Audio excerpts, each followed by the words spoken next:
Hi, nice to see you again. It's Graham Martin. I'm the recruitment guy from orchardjobs.com. I'm really excited about talking to you today because now we're going to record number 6 in a series of videos for employers, managers, people looking to hire staff.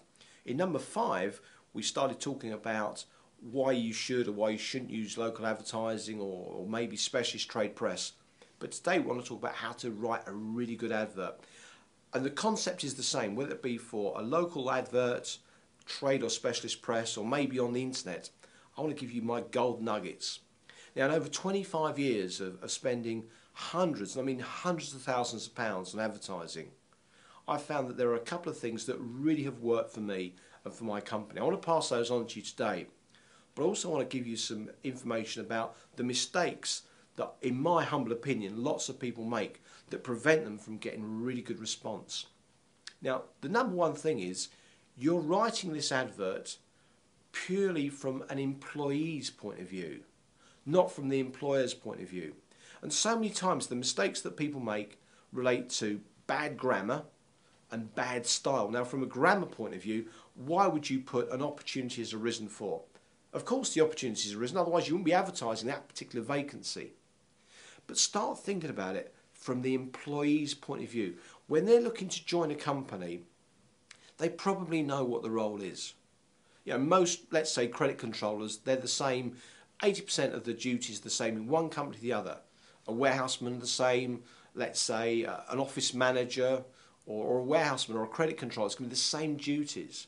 So use that time, craft your advert, start thinking about it from an employee's point of view. Maybe get your existing staff to buy into it. So just start thinking about what they get when they join your company. They're interested in culture, they're interested in training, they're interested in the prospects. They will know what your company stands for. It can be hard to try and encapsulate that, but certainly in terms of brand awareness, people would go for, let's say, Virgin Airways, possibly over and above, let's say, Ryanair, because they want to work for Branson rather than somebody else. Now, it's difficult to get that across in a snapshot, but if you can try and get something on paper about your culture, what makes you tick, what you believe in, what your ethos is. Just saying you're an equal opportunity employer today doesn't cut it. Everybody's interested in carbon footprint, so you can't just talk about that. So please think about what happens when they join your company. What are the hours? That's really very, very important. If there's an early finish, but start putting the benefits, free parking perhaps, air conditioning, how many people in the team, what's the atmosphere like. Also start thinking about the person specification and any specific qualifications. Now you've got to be very, very careful with this. You can't just put down these days GCSEs. It has to be or equivalent. And as an employer's point of view, I'm interested in what people can bring to the company. So I'm not that hung up on qualifications. I want to have people who've got good IT skills, where they can spell, where they can add up, where they can communicate effectively. And also on your advert, please don't put just an email address. Oftentimes people want to pick up the phone and have a conversation and get a feel for the company. So make sure that whoever's going to be manning the phones, maybe it's yourself or a colleague, is aware that people are going to be ringing you so you can respond effectively and quickly. Please don't put a PO box number for an advert. I've seen that happen on a few occasions. I know it very, very rarely works.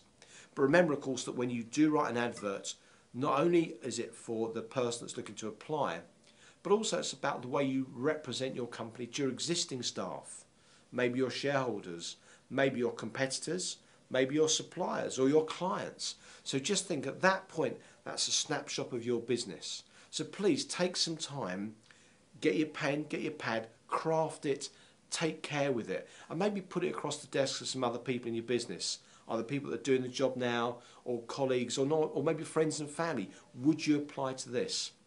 So write it in detail, and maybe you want to write it out longhand, then reduce it and praise it and cut it down to get the really good stuff. So please don't rush it.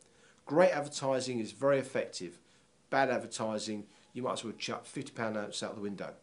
I hope that's helped. If you want to get some more detail, please go to the recruitmentguide.com website.